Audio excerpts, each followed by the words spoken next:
84 Papa Likee TV ne so na message ne da bacha nation wa hit adama no subscribe se me drop in the latest news bia obejebre na wonsa etumi akabi na ye bora en 7 ma 84 na the latest news etumi apepo no yes ye bora ma 15.5 billion for a cameo say aban no afane nsase a Auditor General say ode mu nsema betodwa omuhyem say MPP aban ne de for say nkofo no sika nkofo ekura twene ho awonte ase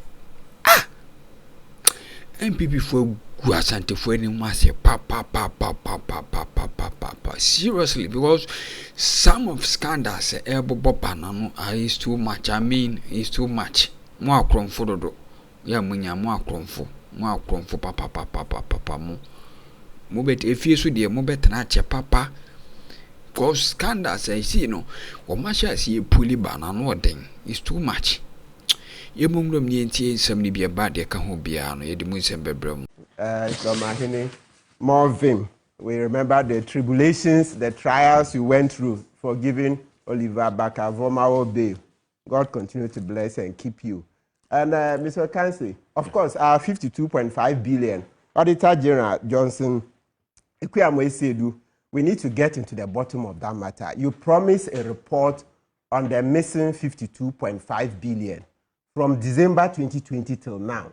Come out with the report. Yes, we know that, look, usually by now, they will find some ex post facto rationalizations, etc., to justify that the money didn't get lost. But at least you bring the report, let's scrutinize. By all means, something will give you away. So that report must come. Otherwise, for me, I think very soon I'll even be petitioning for the removal of the Auditor General. Because one report on 52.5 billion from December 2020, we are now in 2025. Why? What is it? Who are you shielding? You wrote the letter and said, there was money missing. Okay, they couldn't trace from GCB into thin air. And now I'm bringing the reporter and also Daniel Asem.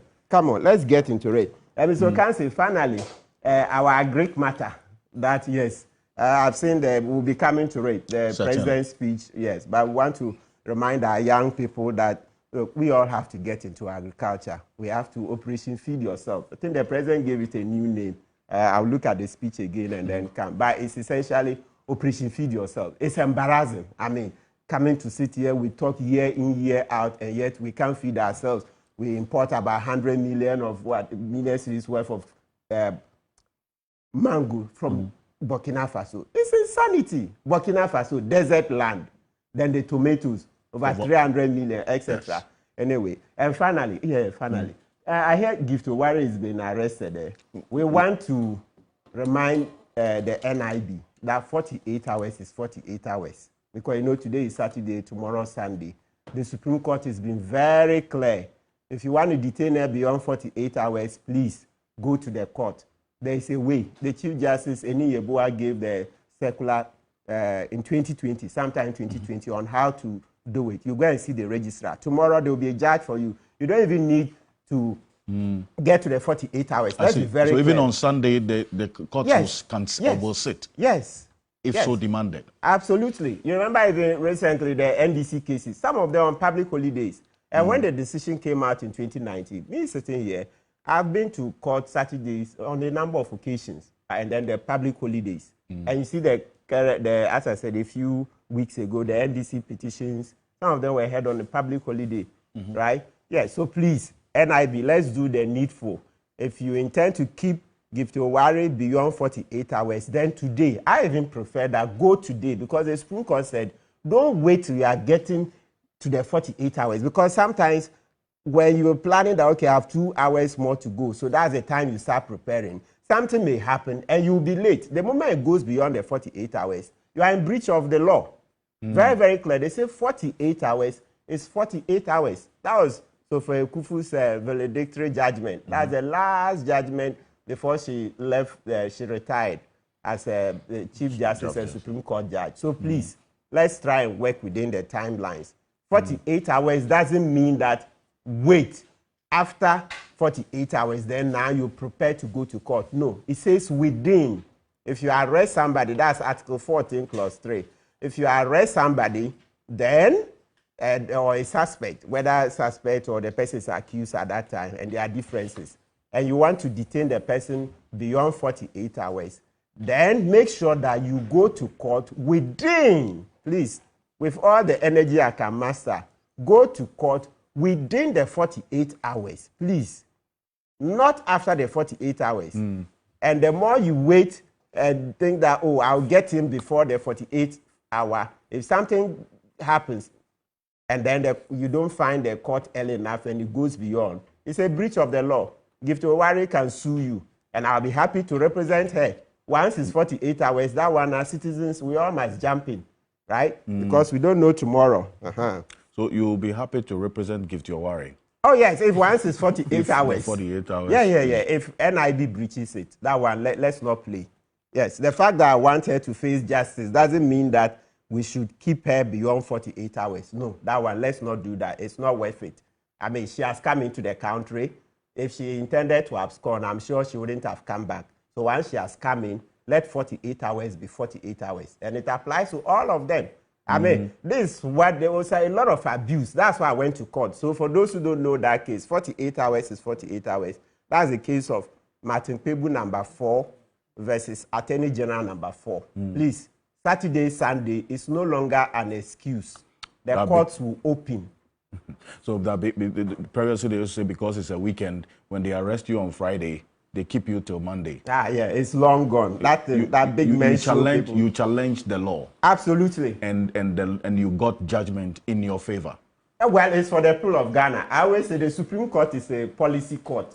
So when you go, they look at the case. It's not even your English. You know, sometimes it's an irony. Sometimes you go back and read what you wrote and say, how did I write this? Because you are not happy with the choice of words. Sometimes there are a few typos here and there. But it's a policy court, so they look beyond even the lawyer's abilities. So it doesn't matter. Sometimes your language may not be that perfect or up to scratch, but they look at it. Because even in India, and they've said it in our courts here, a lay citizen can just get up and write about a constitutional problem to their constitutional court. It's a letter.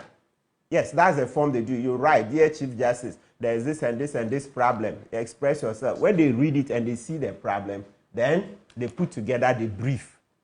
So the point I'm just emphasizing is that when you see the Supreme Court decisions, there are a lot of policy decisions. The Supreme Court is a policy court. It's not about, oh, I'll be shark lawyer, I'm crack. No. It's more about policy. Okay. I see. Now, so this is Pebu number 4. Absolutely. And so because of you, at least, nobody has to suffer the injustice of being behind bars or in custody for beyond the 48 hours with that excuse. At least with your own resources as well, you challenge the law.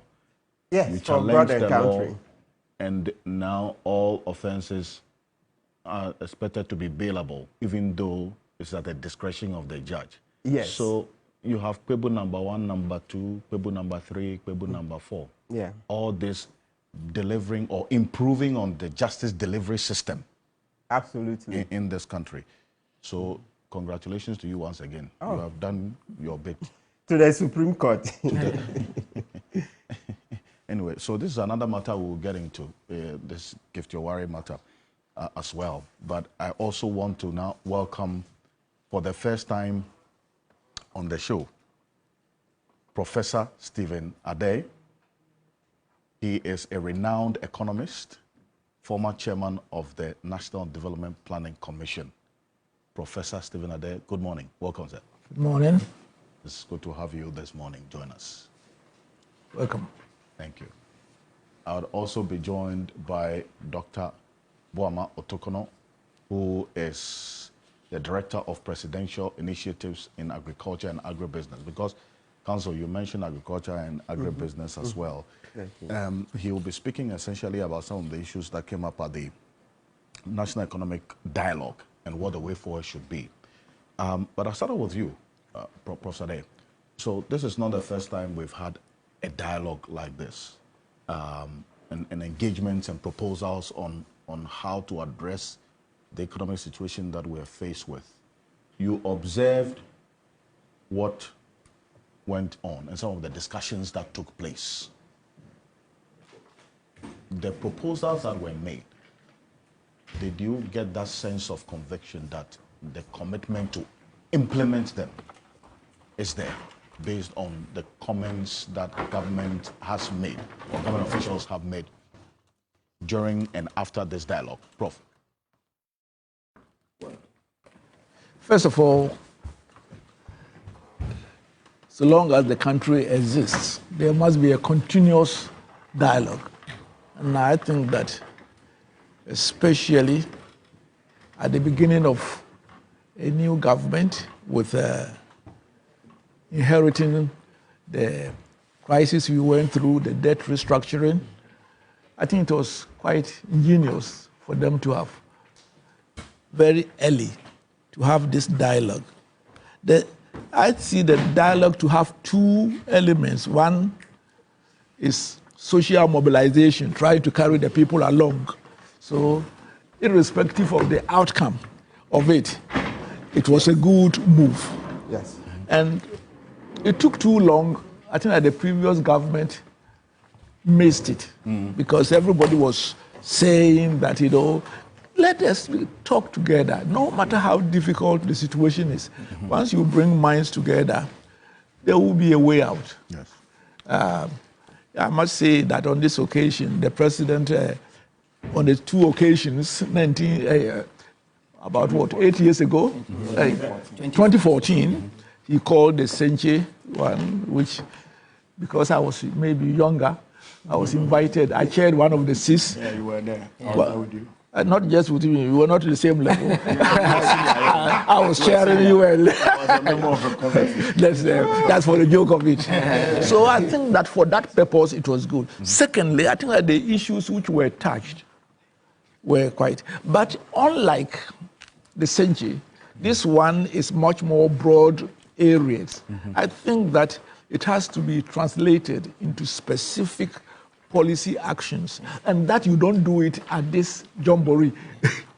And I don't know the type of arrangement they have. There must be an economic advisory group who really will support the minister for, in this case, the economic side, Minister for Finance. I don't know. Each time, by our constitutional provision, there's an advisory board of every ministry, and how he composes them and whether he will listen to them will be what will determine what will come out of it. But I decided on the second day to gate crash because I wasn't invited, So only to get to the door, and I was given a card, which means that at least my name was mentioned, but nobody invited me. So if your accreditation was there, then it means you were actually supposed to be invited. To be invited, somebody just decided to ditch me. Sometimes it's good to get crashed. Yes, and I couldn't say that Stephen Ade was missing in action. I live in my village, and then everybody knows how. But anyway, so I sat in only for 2 hours because I wasn't. I just thought that I should show that I'm interested in national economic dialogue, whether I'm invited or not.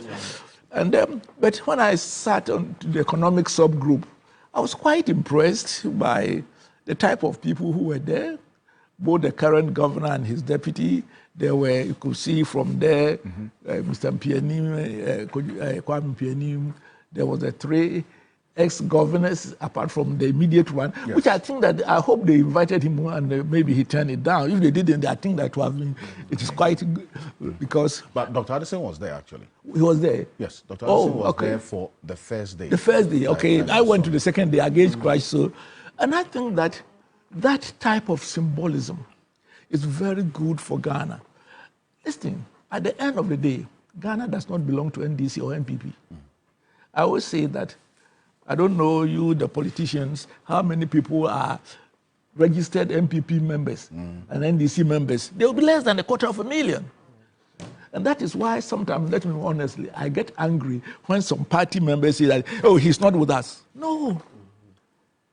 You must always look for the right people. And the government of the day, you are blessed if you get the right advice and you implement them and you succeed. Because actually, to be honest with you, I've always believed that Ghana needs a government, a good government, which will be in power for 20 years. A good government which will be in power for 20 years. That doesn't mean that the same president get me. So that if period you want if John, you are thinking of, I'm not supporting you. 4 years you are going, but a government with a long-term strategy, which we implement it successively, because it takes that. If you go to say China, every 5 years, but they have a longer term, about 50 years, and they are going step by step. We cannot continue resetting the agenda. That's It must so some Jebra with Daily Update TV so.